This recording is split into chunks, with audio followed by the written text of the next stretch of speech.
Cześć, witam Was Energik w kolejnym odcinku To Było Grane i dzisiaj przygotowałem dla Was grę Lost in Time. Grę, o której opowiadałem troszkę w poprzednim odcinku, w ostatnim odcinku Pogadajmy i pewne te informacje będą się powtarzały czy też pokrywały z tym, co powiedziałem w Pogadajmy. Lost in Time jest ogólnie ciekawą grą, ponieważ ten jeden tytuł zawiera w sobie wszystkie pragnienia, bolączki, problemy gier lat 90. Wszystko się skupia na tym jednym tytule. Nie do końca może tak, że twórcy specjalnie to tak jakoś tam założyli, że to powinno tak być, ale po części wiąże się to też z moim jakby takim bardzo subiektywnym postrzeganiem świata gier z lat 90.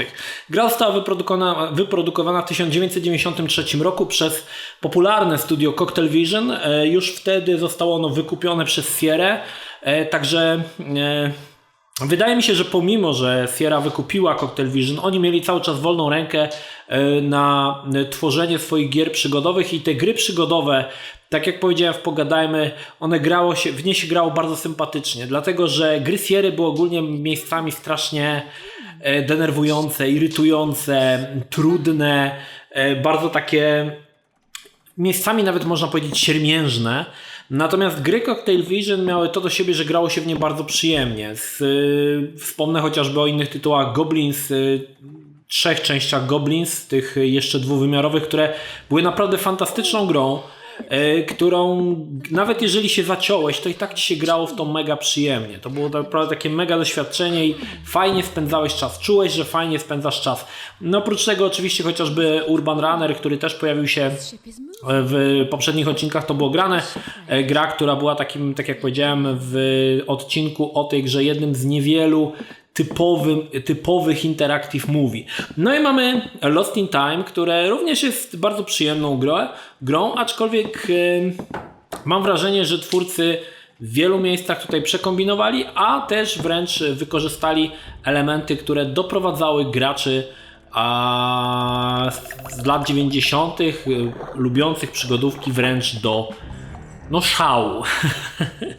Okej, zacznijmy od tego, że 93 rok to był czas, kiedy ja jeszcze chyba nie miałem CD-ROMu, teraz nie pamiętam, albo miałem gdzieś pod koniec CD-ROM 93 roku. Wiem, że miałem niedługo po premierze. Niestety już teraz dokładnie nie pamiętam, w którym to było roku, natomiast to był czas, kiedy CD-ROmy zaczęły się pojawiać i gry zaczęły wychodzić na płytkach CD. Twórcy oczywiście podłapali temat, że sporo gier, które wydali wcześniej na dyskietkach, można ulepszyć i wydać je na płycie CD. To ulepszenie zazwyczaj polegało tylko na ścieżce dźwiękowej, która była dogrywana do gry.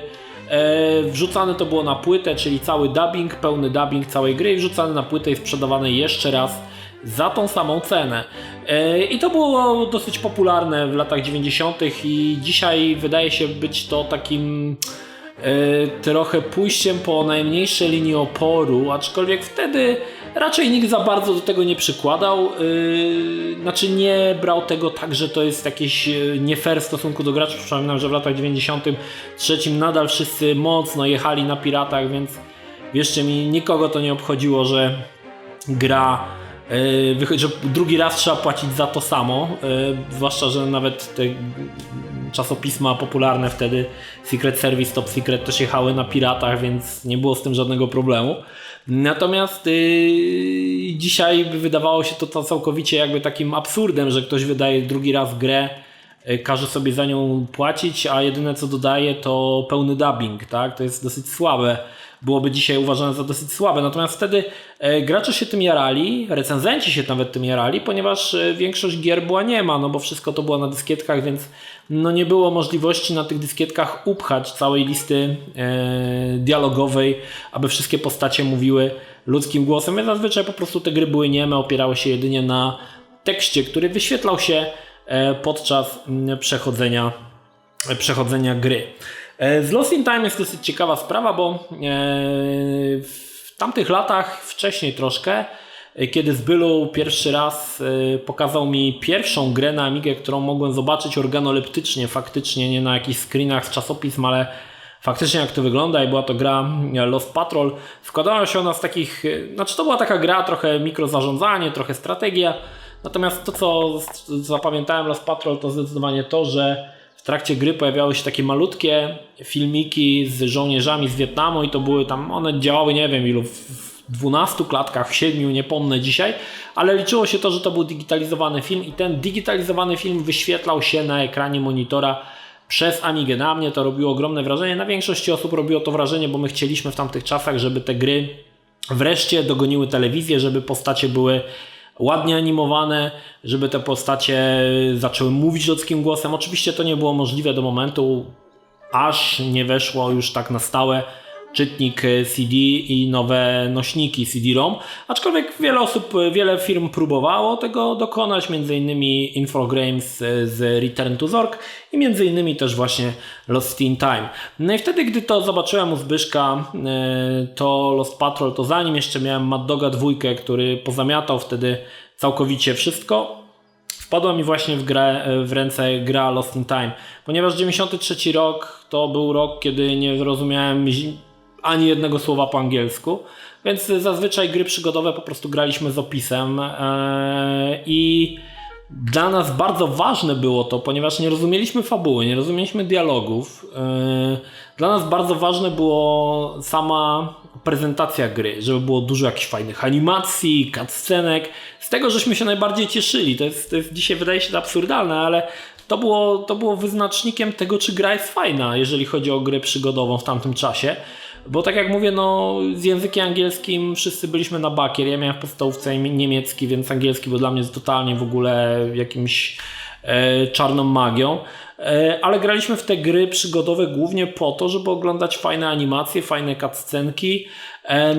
I właśnie tutaj wraca ponownie na scenę Cocktail Vision, bo seria Goblins była właśnie taką grą, która nie wymagała znajomości języka angielskiego, bądź bardzo, bardzo szczątkową, no ale pamiętam, że w pierwszych Goblinów, w których graliśmy, to graliśmy po francusku i zupełnie nam to nie przeszkadzało, bo wszystko było fajnie pokazane w formie króciutkich animacji, które Gobliny wykonywały, czy zrobiły coś prawidłowo, czy nie. Było to bardzo fajnie pomyślane. No i Lost in Time był taką grą, w której mogłem pokazać Zbyszkowi i Jarkowi, że na PC-ta wychodzą też gry, w których grafika digitalizowana, czy też postacie ludzkie normalnie w grze się pokazują. Pierwszą wersję Lost in Time miałem na dyskietkach i miałem pierwszą część Lost in Time, zresztą zaraz o tym powiem, dlaczego tak było. I choć gra wyglądała koszmarnie, dzisiaj jak odpaliłem, to mówię, no nie wiesz, że ta gra tak wyglądała. Bardzo niska rozdzielczość, w zasadzie digitalizowane postacie to zlepek kilku pikseli, które przypominają trochę może postać ludzką. Wykorzystano tutaj wiele ciekawych patentów, które miały obniżyć ilość potrzebnego miejsca, żeby zamieścić te wszystkie wspaniałości na dyskietkach, o czym zaraz zresztą powiem. Oczywiście wersja na dyskietkach, nie pamiętam już teraz, bo nie mam tej wersji na dyskietkach, ale wydaje mi się, że ona była bardzo zbliżona do tego, co oferowała wersja CD. Może tam było troszkę mniej tych animacji, ale na pewno nie ma, tak? Były napisy. Natomiast wersja CD, co jest w ogóle absurdem, ma dźwięk, ma dubbing, ale nie ma z kolei napisów, więc nie masz wszystkich rzeczy w jednym miejscu, więc tutaj też ciężko zrozumieć, bo te gry początkowe były nagrywane kiepskiej jakości dźwięku, więc nawet jeżeli całkiem nieźle sobie tam radziłeś ze słowem czytanym po angielsku, no to ciężko było zrozumieć, o czym te postacie rozumieją. Pierwsza rzecz, która zastanawiała mnie w momencie, kiedy ogrywałem teraz dla was tą grę, to, że ja zupełnie nie wiem, o co w tej grze chodzi. Było to ciekawym zabiegiem i znaczy na początku nie wiedziałem, bo potem już ogarnąłem temat, ale na początku odpalasz tą grę, uruchamiasz ją i zupełnie nie wiesz, o co chodzi. W grze wcielamy się w postać kobiecą, co jest dosyć ciekawe, bo Cocktail Vision często umieszczał silne postacie kobiece w swoich grach i było też coś takiego, że była to ogólnie główna postać kobieca w grach była dosyć rzadko spotykana i Cocktail Vision umieszczał te postacie kobiece wcześniej w swoich grach, ale one nie były głównymi postaciami, tak? Ta narzeczona Blanta z Goblinów 3 czy laska z Urban Runnera, to zresztą mówiłem to samo właściwie w Pogadajmy. I tutaj główną postacią jest kobieta. Tak naprawdę ciężko powiedzieć, czy ona jest murzynką, czy nie. To jest dosyć ciekawe w ogóle. To jest właśnie, bo zobaczcie, tutaj ona niby, nie wiem czy to jest ta kobieta, ona jest, czy to jest ta główna bohaterka, bo nie wygląda, ona tu jest biała, ale z kolei na screenach z tyłu można łatwo wywnioskować, że ta bohaterka jest czarna. Znaczy ma czarną skórę, aczkolwiek w cutscenkach ponownie często gdy jest pokazana jej twarz, postać jest biała, znaczy twarz jest pokazana zresztą zaraz powiem, bo to są ciekawe właśnie patenty, które twórcy mieli podczas tworzenia gier, aby jak najmniej ona zajmowała. Także słuchajcie, wcielamy się w główną bohaterkę, ona znajduje się na jakimś statku, nagle statek się zaczyna poruszać, akcja dzieje się w 1800 którymś roku i okazuje się, że ona się przeniosła w czasie, przynajmniej tak możemy z tego wywnioskować. Co się stało, dlaczego tak się stało, dlaczego ona się znalazła na tym statku? Tak naprawdę nic w tej grze nie jest wyjaśnione, nie ma żadnego wstępu, nie ma żadnego intra, postać znajduje się na statku i już, graj. Dlaczego tak się działo? Dlaczego nic nie było wyjaśnione w grze? Ponieważ to były jeszcze patenty, kiedy świat przedstawiony w grze dopełniała instrukcja i dopiero kiedy zajrzeliśmy do instrukcji, mogliśmy poznać wcześniejsze wydarzenia i to wszystko, jak to się ze sobą łączy i o co tu w ogóle chodzi. Więc jeżeli grałeś w Pirata i nie miałeś tej instrukcji, no to tak naprawdę nie za bardzo wiedziałeś, o co chodzi. Sama fabuła jest całkiem taka zakręcona, ponieważ mamy tutaj gościa, który przenosi się w czasie, coś tam zabiera, mamy policję, która ściga go, która werbuje naszą bohaterkę troszkę nieświadomie i też wysyłają w przeszłość, żeby ona powstrzymała tego bandytę. Także tutaj mamy całkowicie jakieś takie dziwaczne rzeczy, aczkolwiek nie ma tych elementów takich kosmicznych, przenoszenia się w czasie, tego w grze raczej nie ma. I to jest dosyć w ogóle ciekawa sprawa. Natomiast gra składa się z trzech różnych wizualnych takich aspektów, znaczy zróżnicowanych aspektów wizualnych. Na początku, gdy jesteśmy na statku, gra pokazuje nam prerenderowane tła i na tamte czasy nie jest źle. Oczywiście te tła były strasznie biedne, ale można powiedzieć, że no, były one w grafice 3D prerenderowane, prawdopodobnie na 3D Studio. Natomiast wszystkie rzeczy, które nasza bohaterka robiła, czyli na przykład coś podnosiła bądź używała jakichś rzeczy na czymś, pojawiały się w niewielkim okienku i była to animacja z aktorami nagrana, po prostu digitalizowana. Tak jak właśnie było zrobione to w Lost Patrol, gdzie te scenki z tymi żołnierzami też były w takich malutkich okienkach i tutaj też podobnie zrobiono, żeby jak najmniej to oczywiście zajmowało, także malutkie okienko się odpalało i odpalała się jakaś tam króciutka animacja. Następnie przenosimy się na wybrzeże Pacyfiku, o ile dobrze pamiętam, w drugą jakby część gry i tutaj zmieniały się znowu wizualny styl. Wcześniej był prerenderowany, tutaj postanowiono użyć digitalizowanych zdjęć i wydaje mi się, mogę się mylić, ale wydaje mi się, że ta druga część Lost in Time była mocną inspiracją do powstania Tajemnicy Statuetki, ponieważ jest to bardzo podobnie, czyli mamy digitalizowane zdjęcie, po którym możemy myszką klikać jakieś przedmioty. Jednak w odróżnieniu od Tajemnicy Statuetki tutaj było to troszkę bardziej zaawansowane, bo bardzo często na digitalizowanych zdjęciach statycznych pojawiały się animowane elementy. A to jakiś koń, a tam jakiś ptaszek leciał. Także dało to takie wrażenie, że ten świat jakby troszkę żyje. Natomiast w Tajemnicy Statuetki wszystkie tła były właściwie statycznymi zdjęciami i nie było nic animowanego na tych zdjęciach. Tutaj natomiast te elementy jakieś tam malutkie animowane się pojawiały. No i potem pod koniec gry przechodzimy do trzeciej części wizualnej jakby gry, gdzie przenosimy się na wyspę i mam wrażenie, zresztą tutaj słusznie, ciężko powiedzieć. Pamiętam, że w Secret Service redaktor, który opisywał tą grę, czy też pisał jej opis, zauważył, że ostatnia część gry albo zabrakło budżetu, albo były jakieś w ogóle inne dziwne rzeczy, bo ostatnia część gry, która dzieje się na wyspie w 1840 roku, o ile dobrze pamiętam, wykorzystuje grafikę rysowaną ręcznie i ona faktycznie bardzo odstaje od tego, co widzieliśmy wcześniej, ponieważ na tych prerenderowanych tłach te postacie ludzkie jeszcze jakoś wyglądały. One były usuwane oczywiście za pomocą niebieskiego tła. Gdy były te zdjęcia robione ze zdjęć, tam najlepiej te postacie się wpasowywały, natomiast tutaj faktycznie wyglądało to dosyć słabo, bo tła były rysowane, następnie były skanowane i to były skanowane w dosyć niskiej rozdzielczości i na to nakładano aktorów i wypadło to, trzeba przyznać, dość koszmarnie. Znaczy w ogóle ta gra jest pod kątem graficznym bardzo niespójna, bo rzuca nas z jednych takich wizualiów do innych w zasadzie bez żadnego jakiegoś wytłumaczenia, dlaczego tak się dzieje. Albo się decydujemy na całą grę robioną w grafice prerenderowanej, albo na całą grę robioną w zdjęciach, albo na całą grę z ręcznie rysowaną grafiką. Natomiast tutaj to się zmienia i w ogóle taki trochę wprowadza, trzeba przyznać chaos. Natomiast sama gra niesie ze sobą wiele elementów, które strasznie irytowały graczy w latach 90., głównie graczy fanów gier przygodowych. Przede wszystkim pixel hunting. Dla wszystkich, którzy nie wiedzą, na czym polegał pixel hunting, było to przeszukiwanie całego zdjęcia, obrazka, czy też statycznego tła w poszukiwaniu obiektu, który ma wielkość 1 piksela. W tajemnicy statuetki też to było. Przypominam, na plaży szukaliśmy, o ile dobrze pamiętam, miedziaka, który miał dokładnie wielkość 1 piksela. No powiedzmy sobie szczerze, jeżeli nie wiesz, że to tam się znajduje, to bardzo ciężko na to trafić. No tutaj podobnie były wykorzystane właśnie takie elementy, czyli tak zwany pixel hunting i szukanie, przeczesywanie całej planszy w poszukiwaniu jednopikselowych elementów, czego gracze strasznie nie lubili.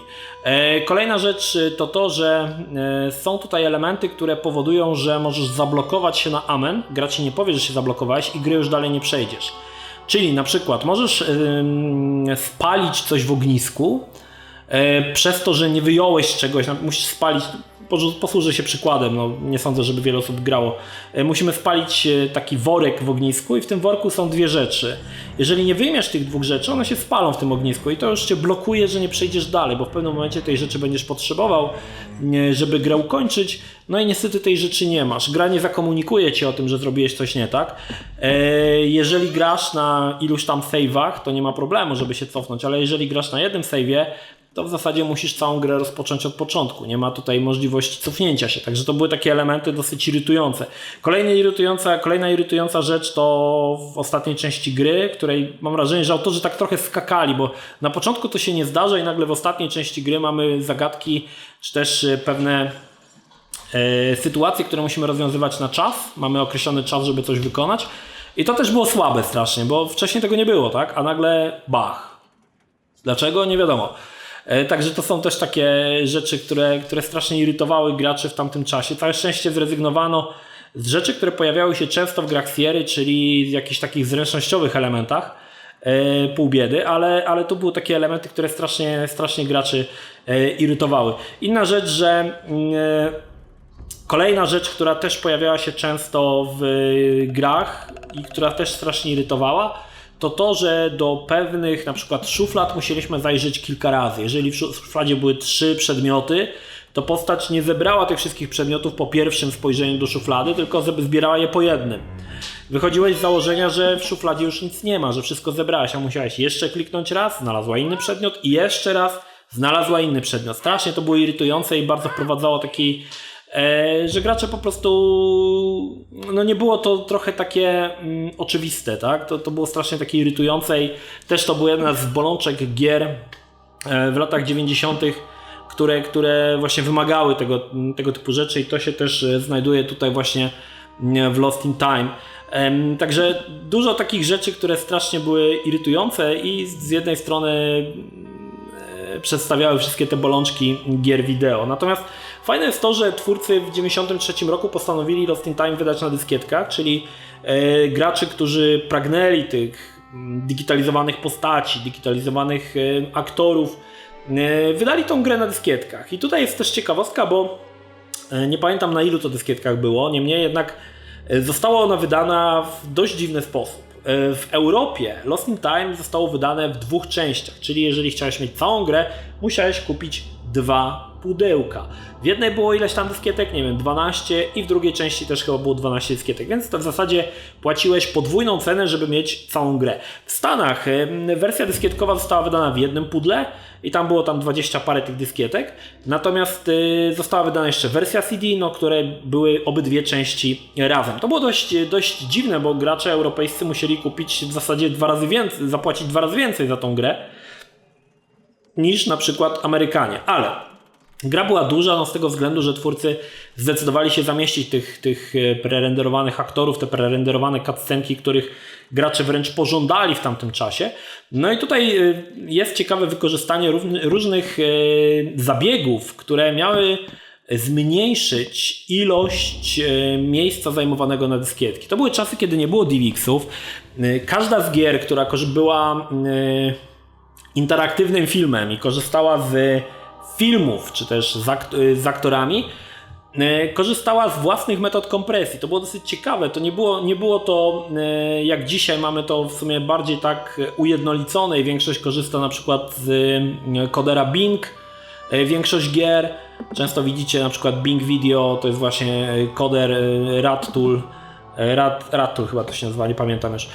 Natomiast wtedy każda gra korzystała z własnych metod kompresji, aby jak najwięcej tego materiału zmieścić, ale przy okazji, żeby on też był najlepszej jakości.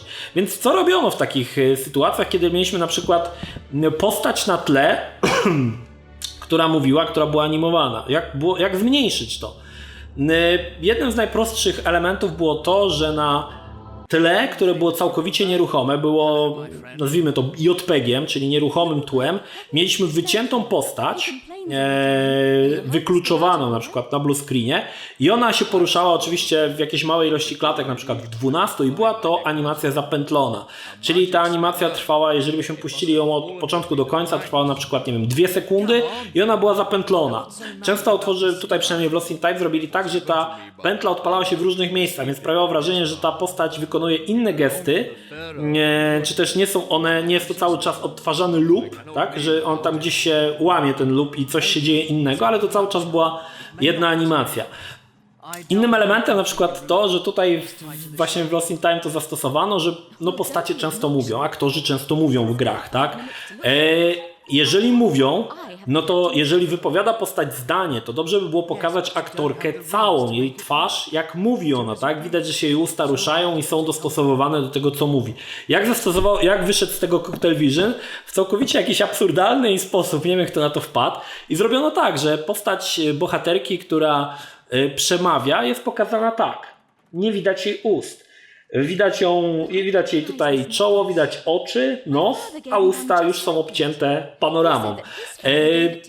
Dzięki temu tak naprawdę tą jedną animację można było wrzucić do każdego dialogu, ponieważ nie widać dokładnie co ona mówi. Były tam jakieś krótkie animacje, co prawda, że ona mrugała oczami, ale w większości tej animacji ust została ona w ogóle usunięta, tak? Dzięki temu mogli zrobić animację, która trwała na przykład 3 sekundy i w każdym dialogu ją wstawić, tak?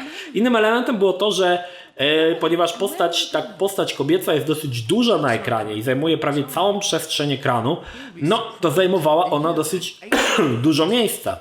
Więc co zrobiono? Zrobiono kolejny ciekawy element. Część twarzy była całkowicie animowana, czyli zdigitalizowana z kamery. Ta postać tutaj, warto zwrócić uwagę, to jest ważne, ma takie dosyć włosy rozłożyste tutaj po bokach. Więc część twarzy z oczami, nosem była digitalizowanym filmem, natomiast włosy, które pojawiały się z prawej strony, to widzicie pewnie na screenie, były po prostu zwykłą bitmapą, która się przesuwała góra-dół. To nie był animowany obiekt, digitalizowany animowany obiekt, tylko wstawiona po prostu bitmapa. I już zaoszczędziliśmy, zobaczcie ile miejsca. Nie cała twarz była animowana, tylko połowa twarzy, a część była po prostu zwykłą bitmapą. Niesamowite rzeczy wtedy się robiło, żeby to wszystko umieścić, zamieścić na dyskietkach, żeby to jak najmniej zajmowało. I takich elementów tutaj w tej grze właśnie też sporo zastosowano. No dobrze, powiedzieliśmy o grze, powiedziałem wam o dosyć ciekawych technologiach. Zobaczmy, co jest w pudełku.